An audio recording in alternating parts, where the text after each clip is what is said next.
dumating ang Panginoon. Verse 6. Huwag kayong mabalisa tungkol sa anumang bagay. Sa halip, hingin niyo sa Diyos ang lahat ng inyong kailangan sa pamamagitan ng panalangin may pagpapasalamat. At ang kapayapaan ng Diyos na hindi kaya maunawaan ng tao ang siyang mag-iingat sa inyong puso at pag-iisip dahil sa inyong pakikipag-isa kay Jesucristo. Nung dinidevotion ko po ito, kahapon ba? Or Biyernes, tama? Nung Biyernes, sabi ko sa Panginoon, Lord, ang lalim ng hugot ni Pablo. Kasi sa aklat ng Filipos po, si Pablo ay sugatan. Siya ay nakabilanggo. Could you imagine? Nakabilanggo siya, bugbog sarado. Masakit ang katawan, bugbugin ka. Tapos, bugbugin ka dahil nabilanggo siya dahil sa kanyang pagpangangalan ng salita ng Diyos. Sabi ko, grabe ang hugot. Anong pinanghugutan? Ba't kasi sinabing huwag kang mabalisa? Dapat during that time, nababalisa na siya. Takot na takot na siya. Pero sabi niya, huwag kang mabalisa. Yung pala, pag in-apply mo sa panahon ngayon, tumingin ka lang sa cellphone. Ma-anxious ka na, nagiging overthinker na tayo. Pero during that time, alam niyo ba kung ano yung sinasabi na doon? Huwag kayong magbabalisa. Ang kanyang pinaghugutan is because life and death, kamatayan, persecution, ang kanyang nilalabanan during that time. Sa panahon natin ngayon, may ganun pa ba?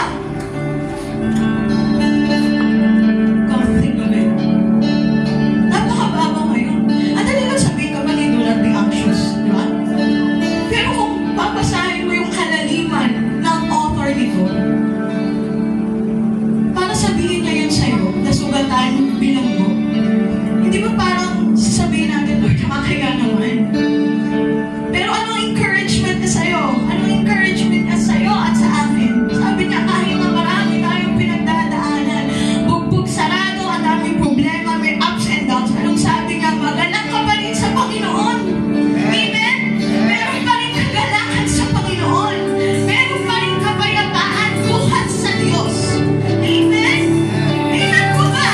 Pinipito na ng palataya sa Diyos. Nagtitiwala na lahat ng bagay malalampasan natin basta kasama natin si Jesus. Nawala. Amen?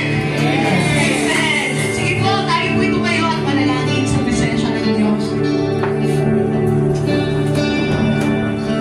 Panginoon, sa umagang ito, papasalamat po kami sa buhay. Lord, sa mga taong naririto na nagbigay ng oras muli. Lord, sa ilang oras na nilalagak namin dito, dinadalahin ko ang patuloy mong pagkilos sa amin. Ang banal na spirito ay napakalayang kumilos, Panginoon, mangusap sa bawat isa, Panginoon. Lord, patuloy kami humihingi ng patawaran sa mga pag-iisip, mga pananalita na hindi po nagiging karapat-dapat sa iyo. Lord, akin din pong dinadalangin na patuloy po kami abutin. Lord, kasi walang ibang makakagawa ng hiwala, ng breakthrough sa aming mga buhay, kundi ikaw lamang, Panginoon. Lord, ma-apply namin yung salitang do not be anxious at magalak sa gitna ng problema, Panginoon. Dahil, Panginoon, alam namin, at the end of the day, you are in control. Nothing is impossible to you, oh God. At alam namin, Panginoon, that you are the God of the breakthrough, Panginoon. Marami kami rason para magpuri, magtaas ng kamay, magpasalamat, Panginoon, sa iyo. Salamat po ng marami. Purihin ka, sabahin ka, sa pangalan ni Jesus. Amen.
pagpapala mula sa ating Panginoon sa para sa mga kapatid.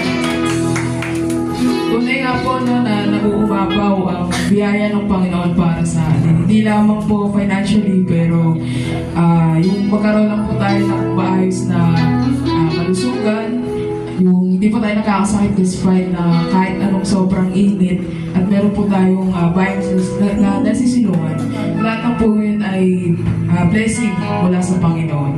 At ang Panginoon po ang siyang nagpo-provide para po sa ating mga pangangailangan. Sabi nga po sa Filipos, Kapitulo 4, talatang 11, at buhat sa hindi mauubos na kayamanan ng Diyos, ibibigay niya ang lahat ng inyong kailangan sa pamamagitan ni Kristo Jesus. Naniniwala po ba tayo na anuman yung bagay na meron tayo ngayon ay hindi po ito dahil sa sarili nating kakayanan, kundi ito po ay dahil sa pagpapala at kabutihan ng Panginoon. Sabi nga po sa 2 Korinto, Kapitulo 7, talatang 6 hanggang 8.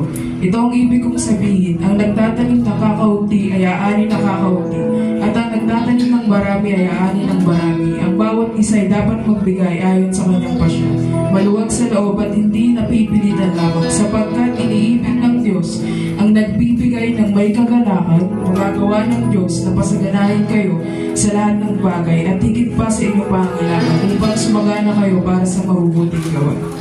Ayan, bago po natin tuloy, ibigay ang ating mga tithes and offering. Inaayaan ko po lahat na tayo po ay manalangin. Yes, Lord, aming Panginoon, maraming salamat po muli sa patuloy na pagpapalang natatanggap po namin mula sa inyo, Panginoon. Maraming salamat po dahil ang lahat ng bagay na kung anong meron kami ay hindi po dahil sa amin, kundi ito po ay mula sa pagpapala mo. Panginoon, dalangin ko po na pagpalain niyo po ang bawat isa na naririto. Gawin niyo po kaming instrumento to bless the church and others, Panginoon. Dalangin ko rin po, Panginoon, na sa pagbibigay namin hindi kami mapukulang dahil naniniwala po kami na kayo po, Panginoon, ang siyang magpo-provide para sa amin. Maging, Panginoon, ang aming handog ay patuloy na magamit to glorify your name and to glorify you, Jesus. Ito po ay aming tinataas sa pangalan ng anak ni Jesus. Amen.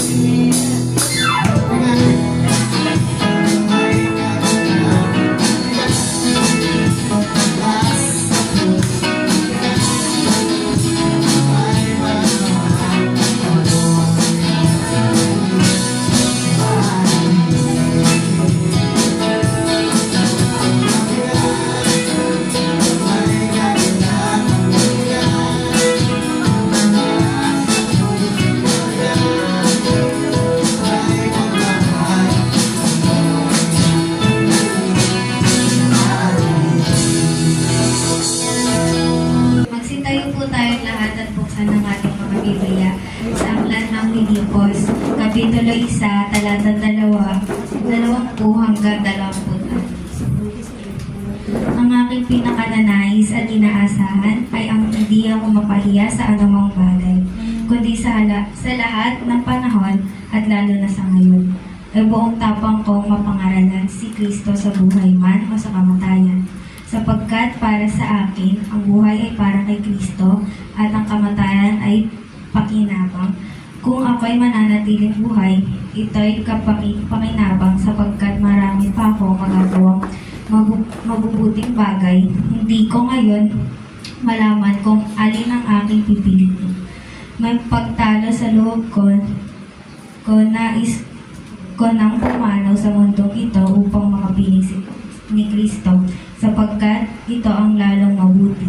Ngunit alaalang sa inyo, mas kailangan pang manatili ako sa buhay na ito. Dahil dito, natitiyak kong ako'y nabubuhay pa at makakasama ninyong lahat upang matulungan kayong magpatuloy ng may kagalakan sa inyong pananalig sa Panginoon. Kung magkagayon, lalo ninyo akong maipagmalaki at lalo ninyong pupurihan si Kristo Jesus dahil sa aking pagbabalik sa inyo. Mahali na po tayo.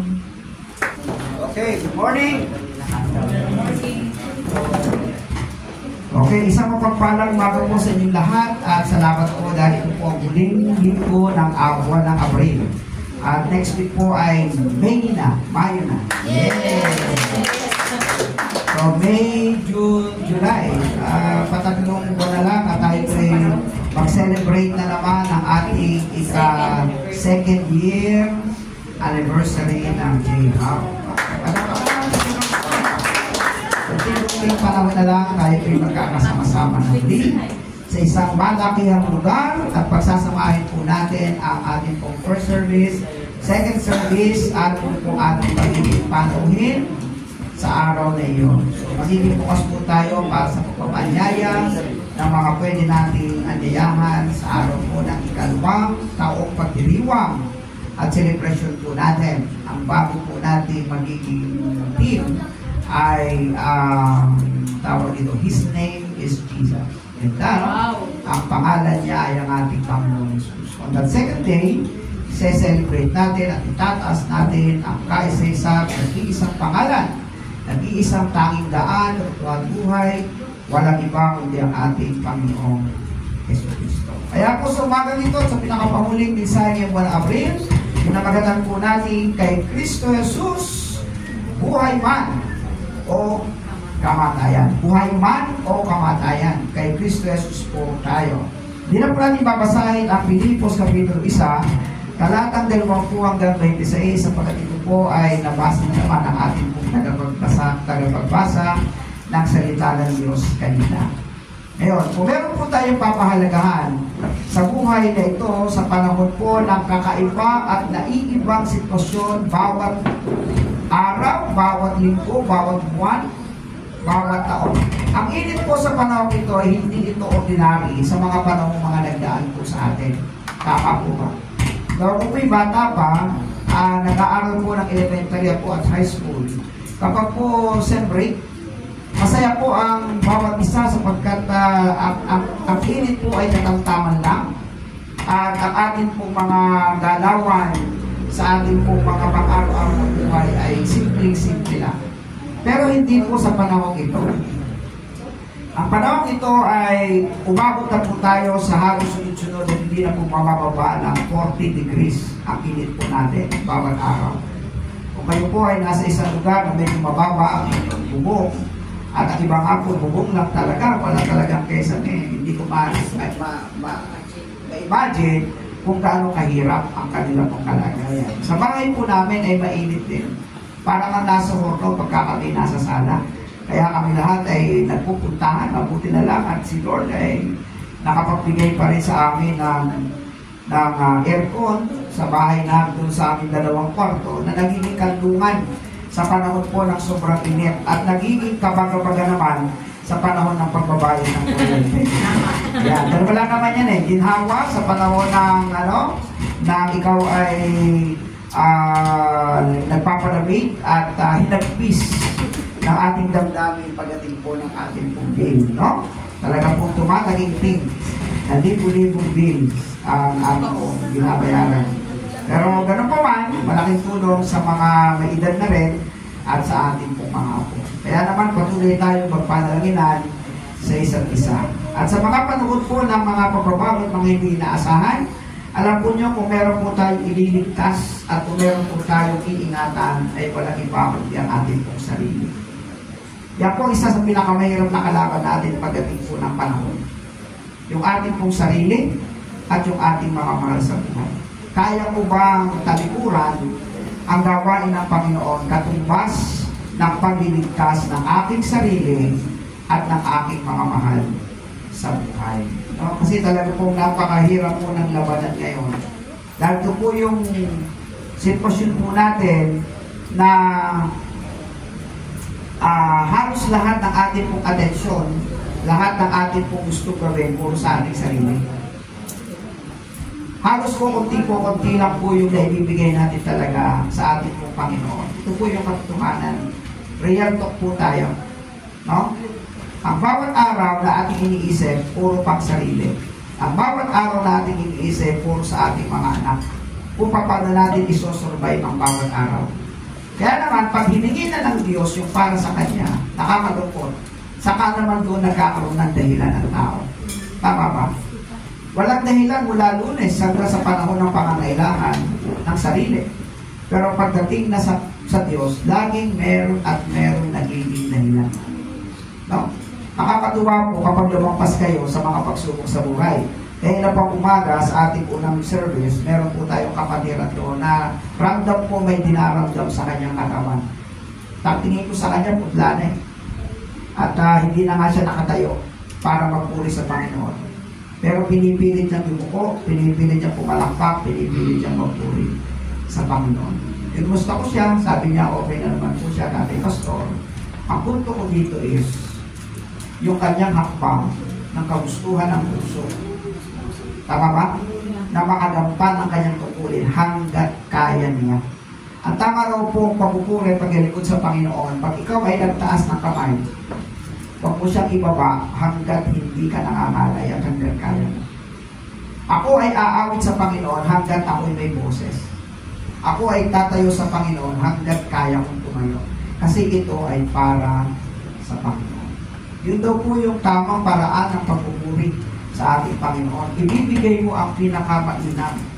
Kung ibibigay mo ang pinakamainam para sa iyong sarili, trabaho, pag-aaral, ano man ang iyong ginagawa, bakit hindi para sa Panginoon? Bakit pagdating sa Panginoon, pinatatamara natin ang maraming bagay? Alam po ba ninyo na ang buhay natin ay nag-iisa at ito po ay nakasalalay sa kamay ng Diyos? Pwede po ba natin basahin sabay-sabay sa aklat ng Job 1:20-22? Basahin po natin. Tumayo si Job, go. Pinunit ang kanyang damit at nag-ahit ng ulo.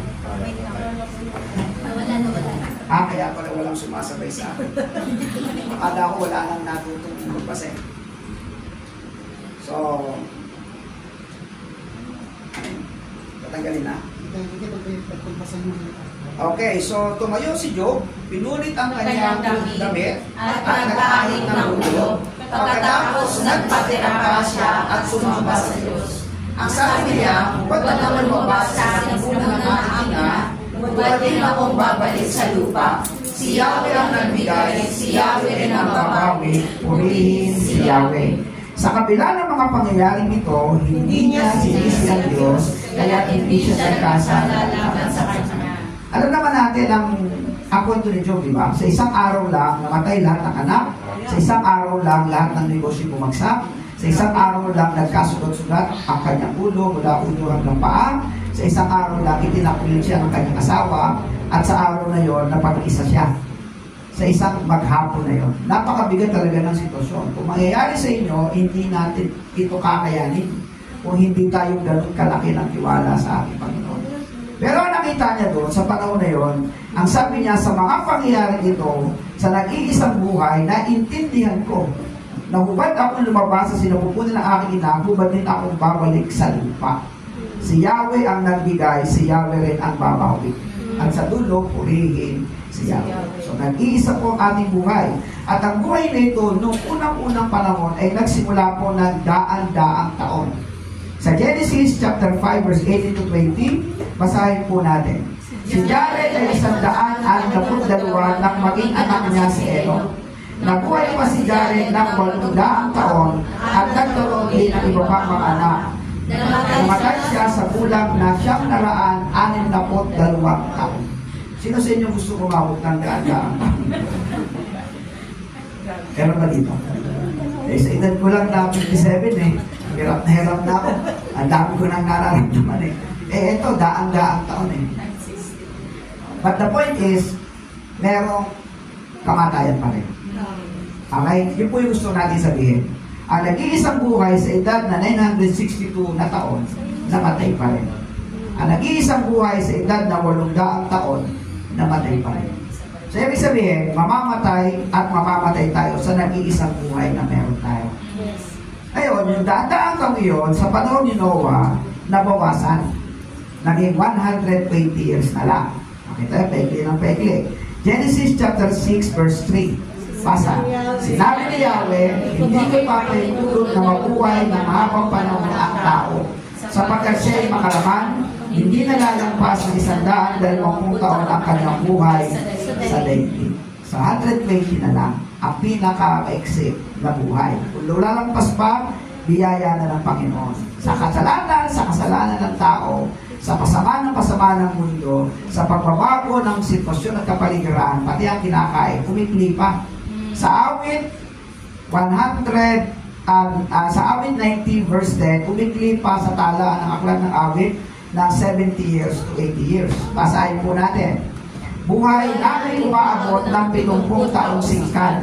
Minsan na may 80 kung kami malakas. Ngunit buong buhay namin ay puno ng dusa't hirap. Pumapanaw pagkatapos dito sa maliwanag. O, mamamatay po talaga. 70 to 80, blessing na. Blessing na sa akin si Nanay Titig, no? More than 80 na si Nanay Titig. 87. Palampakan natin ang nanay ko. Blessed na sa akin ang aking mga magulang sa edad na 86 at saka 83. Hindi ako nagkakamali. O, palampakan natin ang aking nanay. Blessed na rin ang mga magulang ni Kuya Joel na namin sa edad na 83, 84. 84 pareho yung pag-asawa. Palampakan natin. Blessing nyo. Diba? At sa mga edad natin na edad 20s, 30s, 40s, isang wala pang 20s, papuntang 60, napakapalad na natin makaabot ng 70 at napaka-blessed na natin makaabot ng 80. Diba? Sa nag-iisang buhay na meron tayo. At ito po yung binigyan din at pansin pa rin ng aklat ng Hebrew at saka ng Santiago.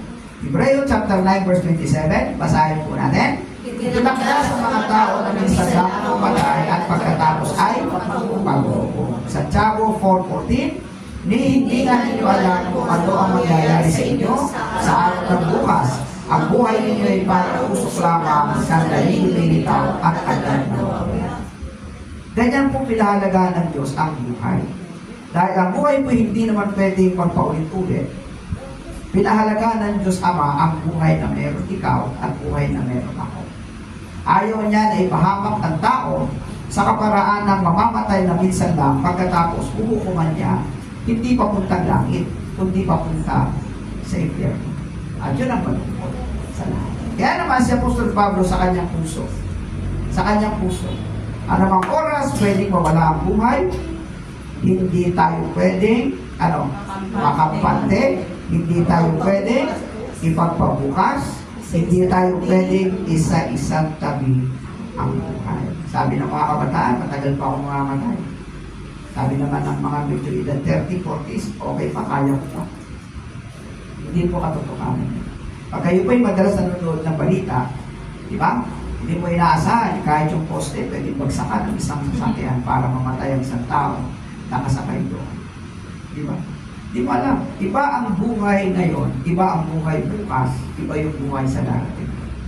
Ngayon, nakikipagsapalaran ang naging isang buhay na tulad natin. Minsan ay maganda, minsan ay may sakit, minsan ay wala. Minsan nakakalakad, minsan ay hindi. Minsan darating ang kalusugan, minsan darating ang kasakitan. So, ganoon na lamang pinapahalagaan ng Diyos ang buhay natin. Ano naman kaya ang paraan mo para pahalagahan ang buhay natin? Kaya sa puso ng Apostol Pablo sa tuloy-tuloy natin pinag-aaralan, sa aklat ng Pilipos, meron 3 hangarin sa puso niya. At ito po yung unang hangarin niya. Ang naisin at inaasahan ay ang parangalan si Kristo.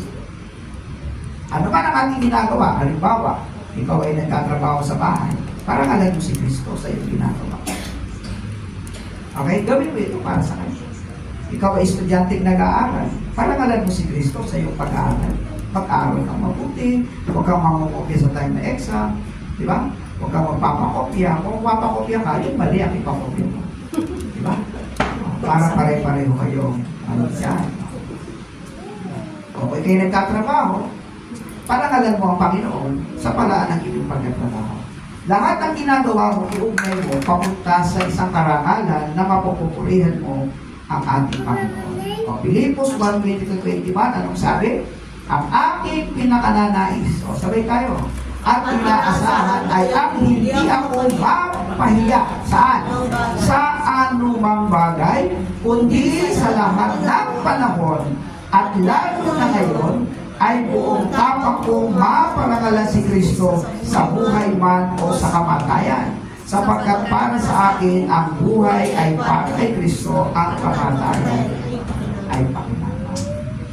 Ang mabigyan mo ng parangal ang Panginoon habang ikay nabubuhay, tuloy-tuloy ang gantimpala doon sa langit. Tama? Pag ikaw ay namatay, lahat ito'y magiging pakinabang para sa iyo. Wala naman tayong magagawa. Iba-iba ang pamilyang pinagmula natin. Hindi naman tayo pwedeng maingit sa ibang pamilya na kinamulatan natin na sila ay mayaman na, sila ay masagana na, at marami na silang kasaganaan sa buhay na parang tila lahat ng pangangailangan ay pwede nilang tugunan. Pero lagi ko po sinasabi sa inyo, kung wala ang Panginoon, wala silang magagawa. Diba? Paanin mo ang napakaraming kayamanan, napakapalad mo kung ikaw ay na kay Kristo. Pero kung wala ka sa Panginoon, kahit ang dami-dami mong kayamanan, malungkot ka pa rin. Bakit? Maari sa paningin ng tao, mapalad ka sa lupa, pero sa paningin ng Diyos, nakakalungkot ka sapagkat wala ka sa piling ng ating Panginoon. Mabuti pa ang katamtamang buhay na tulad natin, kumakain at beses maghapon, nalalampasan ang mga simpleng pagsubok sa buhay, nasa Panginoon pa tayo. Amin po ba yun?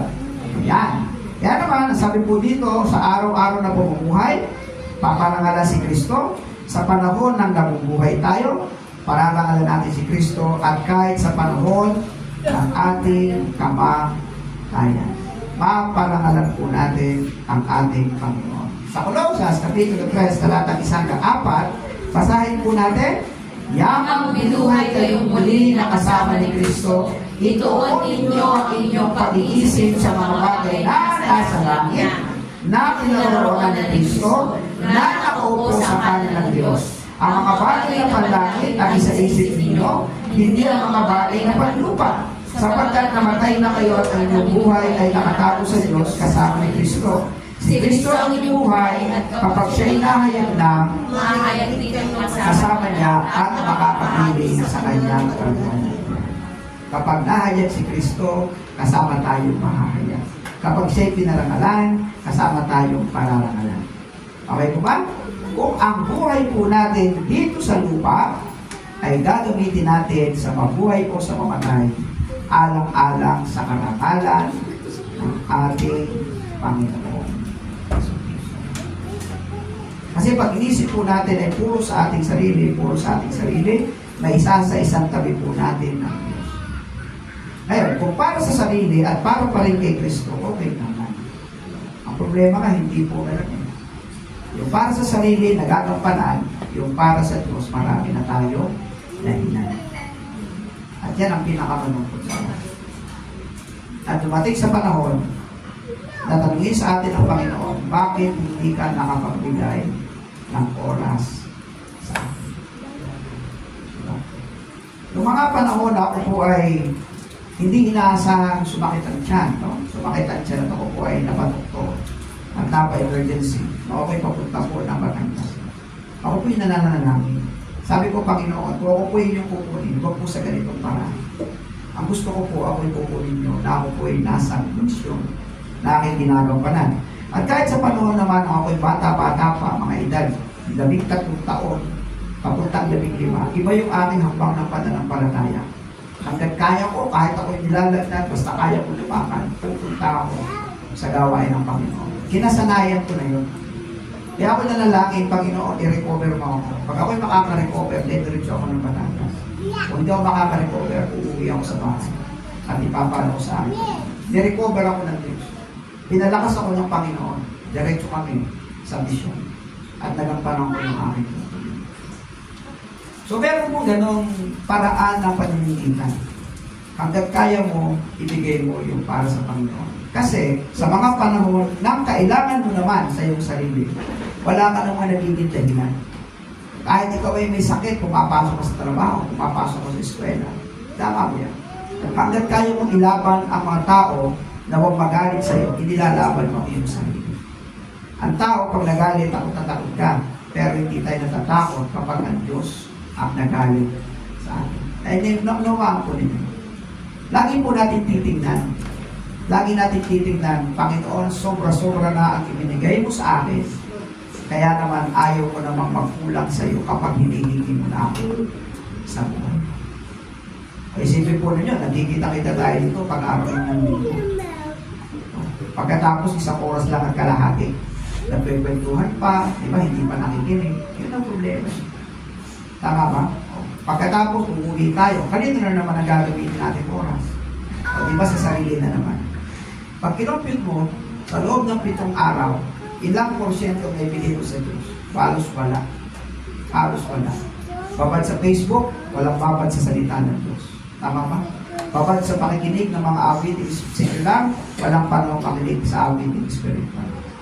Babad sa pakikipag-usap sa tao, walang oras para kausapin ng Diyos. Tama? Babad tayo sa pagsamba sa tao, walang araw, walang panahon para sambahin ang ating Panginoon. Kaya sabi ng Apostol Pablo, sa aking puso, ang nais ko, sa buhay ko, sa mabuhay o sa mamatay, mabigyan ko ng karangalan ang aking Panginoon. Ang pangalawa ko, ang naising mabuhay pa, alang-alang sa minamahal. O kung kayo ang tatanungin, sa sitwasyon katulad po nito, anong gusto nyo? Mamatay na? O manatili pang buhay? Diba? Ang iba nakakaisip na yun. Sana patay na kami. Diba? Ang iba naman ay naiinggit doon sa mga naunang napatay na. Mabuti pa sila, hindi na nila binaanan ang COVID-19. Mabuti pa sila, hindi nila binaanan ang gera sa Iran at saka Israel. Mabuti pa sila, hindi na nila binaanan ang paghihirap. Meron tayong mga ganong kaisipan eh. Diba? O kung tatanungin ko po kayo, gusto niyo ba mamatay na ngayon o manatiling buhay? Si Apostol Pablo sa kanyang panahon, gustong-gusto niyang mamatay. Kasi mas advantage nga naman eh. Diba? Malaki ang advantage pag ikay mamamatay na, pag ikay patay na. O diba, sa langit, wala nang gutom, wala nang dalamhati, wala nang pag-iyak, wala nang pag-iinap. Tapos kasama mo pa ang Diyos habang buhay. Eh, ang saya ng buhay mo. Wala ka nang iniisip. Wala ka nang dalamhati sa buhay mo araw-araw. Pero habang ikay nabubuhay dito sa mundo, lahat ng dadaanan natin sa kasalukuyan ay dadaanan natin. Hindi natin pwedeng talifuran.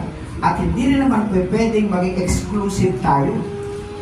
Ang init ng panahon ay init para sa lahat. Tama? Nakakita ba kayo na ang lahat ng mga hindi anak ng Diyos sobrang naiinitan pagkatapos ang mga Christian ay maginawa? Hindi naman, di ba? Pare-pareho lang naman tayo, di ba? O, ano ang kaibahan? Sila nagreklamo, tayo nagpupuri sa Diyos. Nakukuha niyo po ba ito sabihin?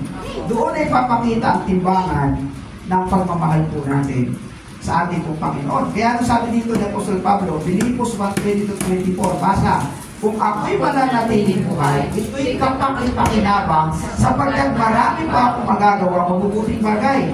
Hindi ko ngayon malaman kung alin ang aming pipiliin. May pagkakalo sa loob ko.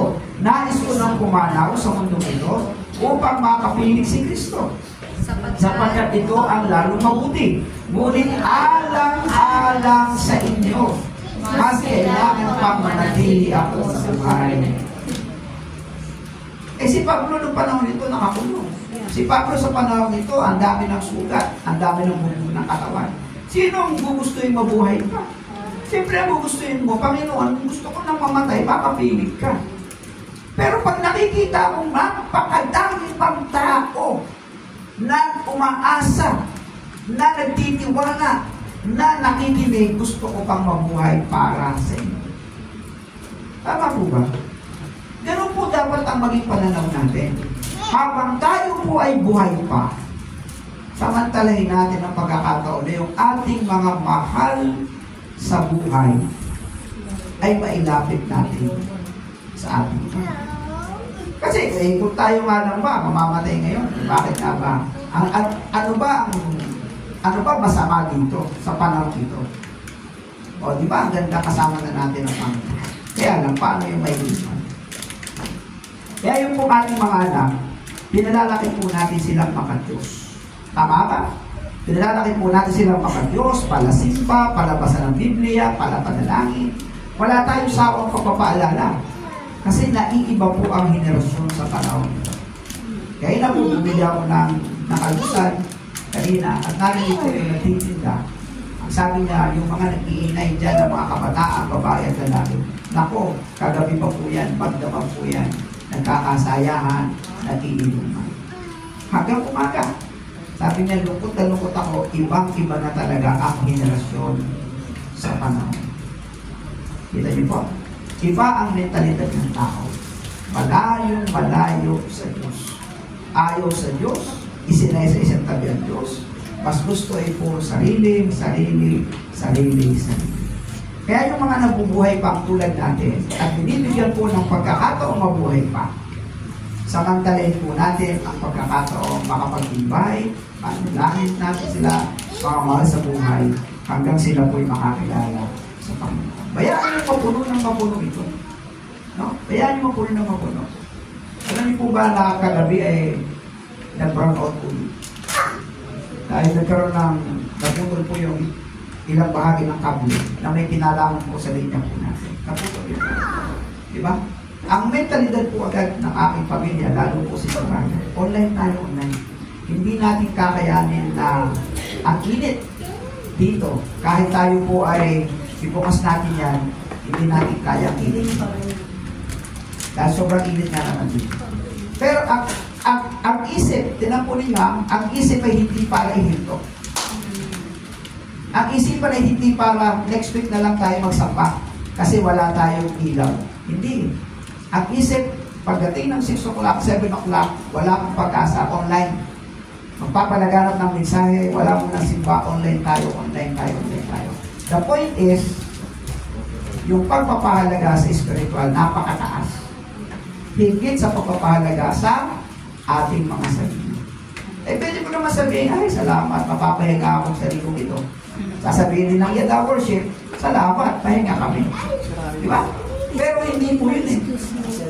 Ang mentalidad, ang isipan po, agad-agad. Ang naging desisyon kung sakaling walang power ng kuryente sa oras na ito, online tayo lahat.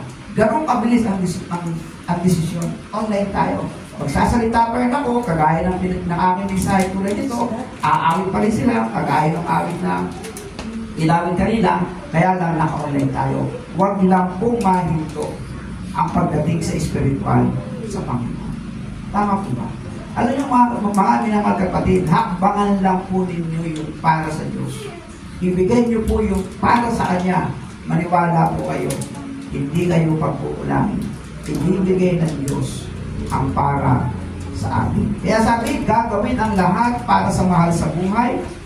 Iingatan ang pagtotoo para sa mahal sa buhay at haharap sa Diyos na may kagalakan sa puso. Si Judas man ay nagbigay po ng ganitong kapahayagan sa Judas Kapitulo 1, talatang 22 hanggang 23. Ano po sabi dito? Kaawaan ninyo ang mga nag-aalinlangan. Agapin ninyo ang iba kung mainitas sa apoy. Ang iba na may kaawaan ninyo na may halong takot. Kasuklaman ninyo pati ang mga damit nilang nabahira ng kahalayan. Diba? Sabi dito, agawin ninyo ang iba upang mailigtas sila sa Panginoon. Sinundan pa ito ng 2 Pedro Kapitulo 3, talatang 9, basa, ang Panginoon ay hindi nagpapabaya sa kanyang pangako gaya ng inaakala ng ilan. Sa halip, nagbibigay siya ng pagkakataon.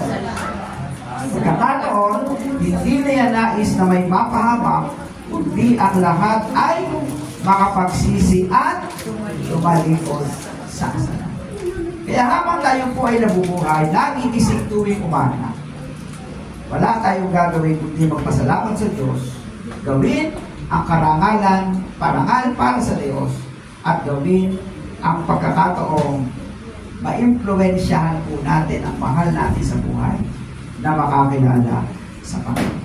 Ano yung pangatong nasa puso ni Apostol Pablo sa kabila ng kanyang pagkabilago?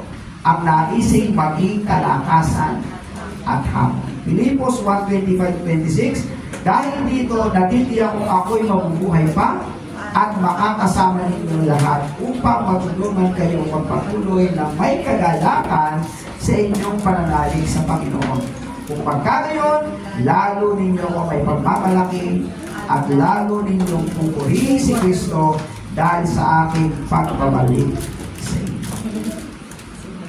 Diba? May naniniwala pa ba sa inyo? May nakikinig pa ba sa inyo? Meron pa bang natutuwa sa buhay na tinatahak nyo kay Kristo? Kung meron pa, patuloy niyong naisin na hindi kayo ang ma-influensyahan, kayo ang maka-influensyahan sa kanila. Iginagalang ba? Nire-respeto ba kayo?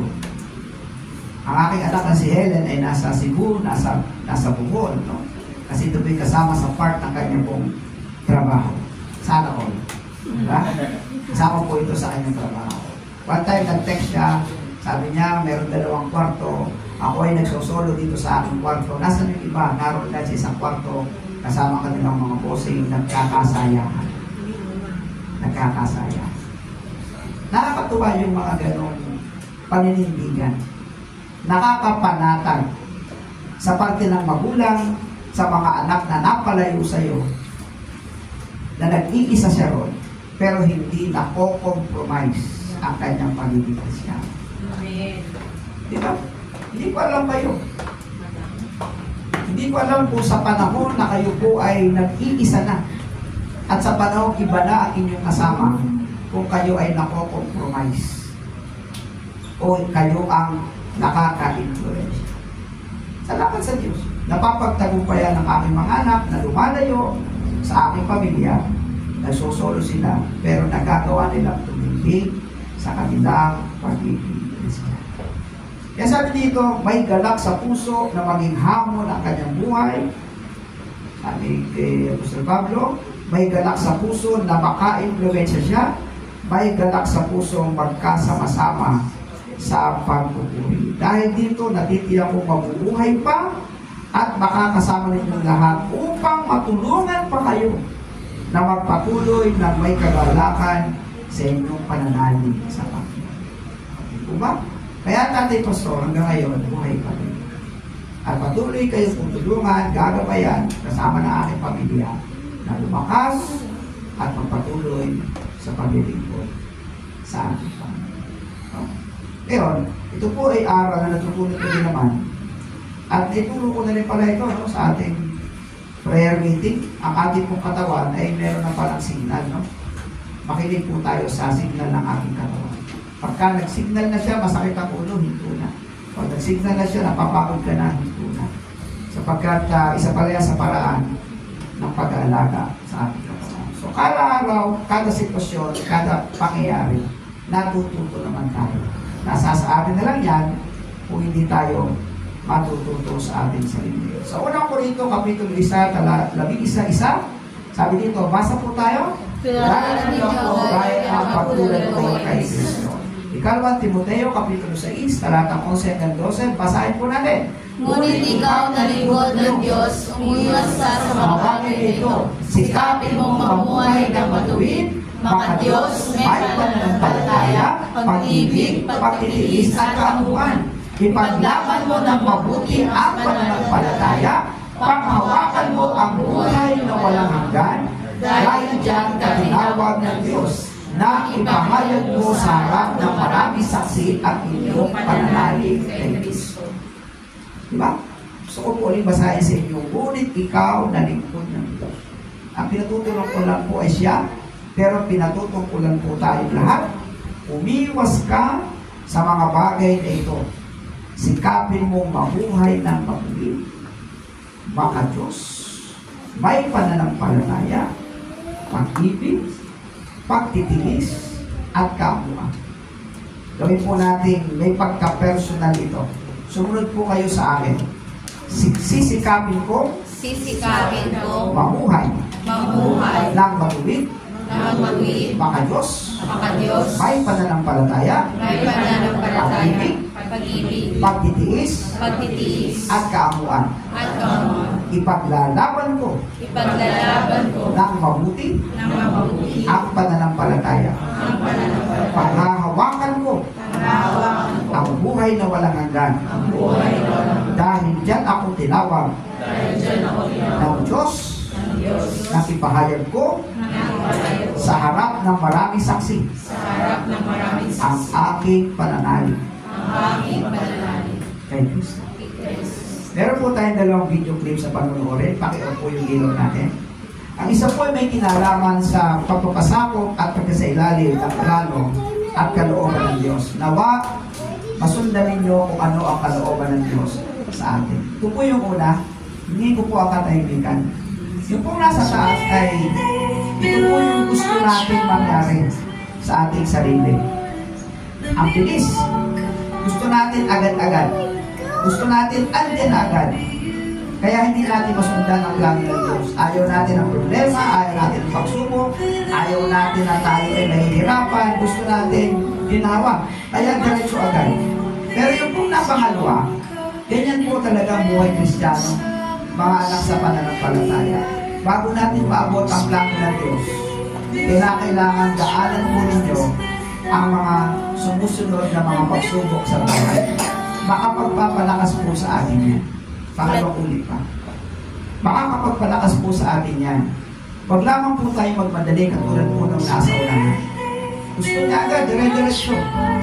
Pagka nakakilala sa Panginoon, parang ang piling niya, hindi na darating ang pagsubok, hindi na darating ang kawalan ng pera, hindi na darating ang kasakitan.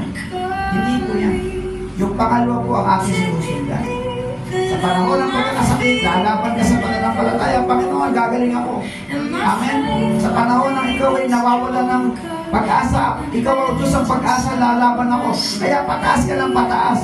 Susubukin tataas, bababa ng bahagya.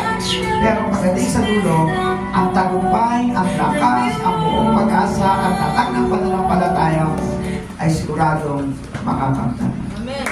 Amen po ba?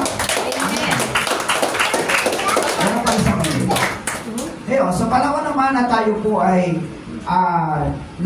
napag-iisa sa ating buhay Kristiyano, meron pong dalawang tinig na ating pong naririnig. Isang tinig galing po kay Satanas at isang tinig galing po sa ating Diyos. Meron pong dalawang, alam ko, isang tao lang yan, pinagdalawa lang nila sa kanilang video clip.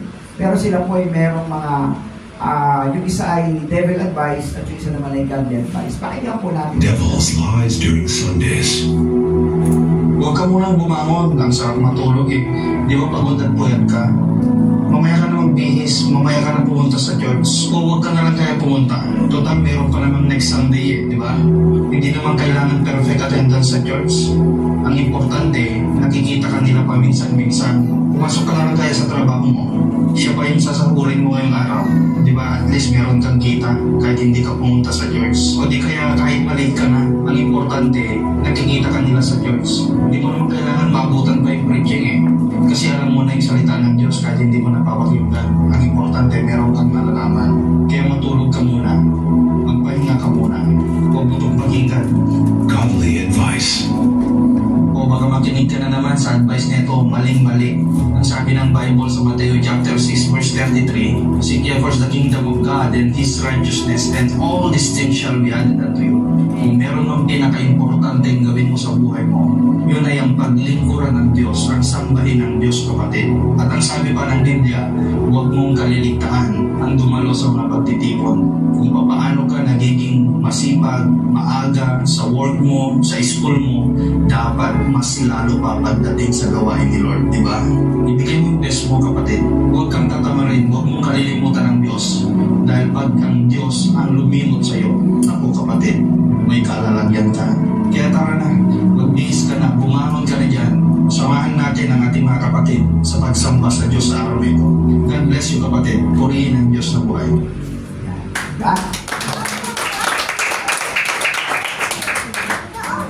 So, bahala na kayo sa mga tinig na yan. O paano kayo magdidesisyon sa inyong sarili. Ang online ministry po natin ay doon talaga nakalaan sa mga hindi talaga kayang makarating. Ito po yung pribilehiyo para sa kanila, sa mga hindi makakarating at sa mga merong malalalim na dahilan. Pero hanggang maaari, sikapin po natin na magkasama-sama at magkita-kita at makapagpalakasan sa isa't isa. Darating po ang panahon, maaari hindi na natin ito magawa. Pero marami na tayong naipuno sa isip at sa puso para tayo tumatag at lalo pang lumalim ang ating mga pananampalataya. Mga kapatid, kay Kristo Jesus tayo. Amen. Amen. Sa buhay man o sa kamatayan. Amen po ba? Amen. Tayo po ito may lahat at tayo po ay umawit. Gamitin po natin yung pinakahuling namin po ng ating pumiyada worship. Puro niya. At tayo po ay may aawit sa Panginoon. Awit po tayo lahat. Pagkatapos po yung mga tatay, tapos mga nanay, tapos mga kabataan, tapos tayo lahat. Pangunahan po tayo ng Yada Worship. Awitin mo na natin lahat. Pagkatapos, awit po na ang mga tatay. Okay po? Sige po. Iwas sa'yo, pag-ibig mo. Tapos po natin ating mga kamay. Dakila ka, O Diyos, purihin ka, purihin ka.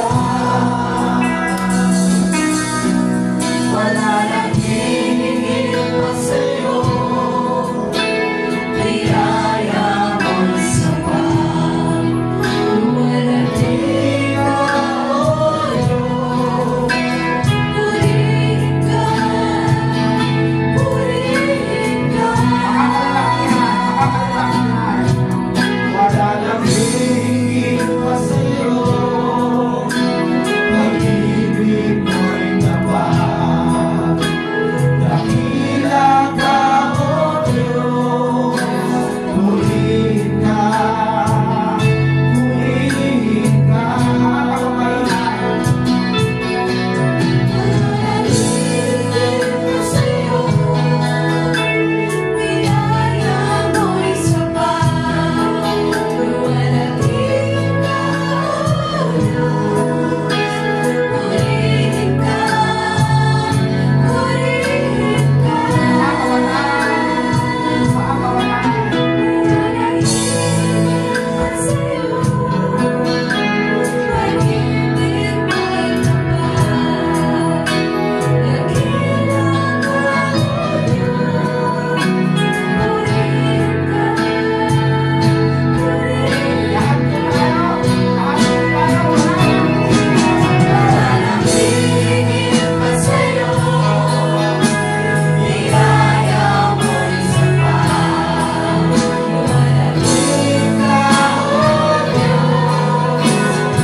Panalangin, Panginoong Diyos, sa tulong at biyaya po ninyo, sa nag-iisang buhay na meron po ako, pararamalan ko po kayo, sa mabuhay o sa mamatay.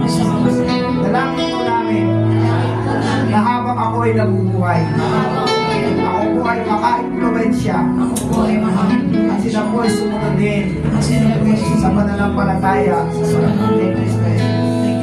At makaiwas po ako sa anumang gawain mga mundo at mga sanlibutan. Dalangin ko po na ang tinig mo ang lagi ko pong mapakinggan. At makaiwas po ako sa tinig na masama, sa tinig na magpapahamak sa akin.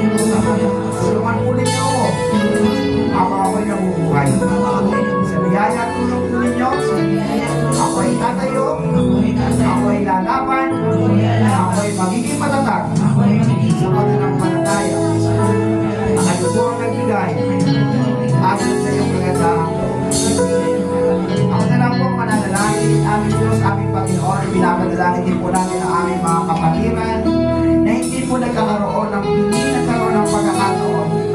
na sila po ay makarating dito marahil sa iba't ibang kadahilanan.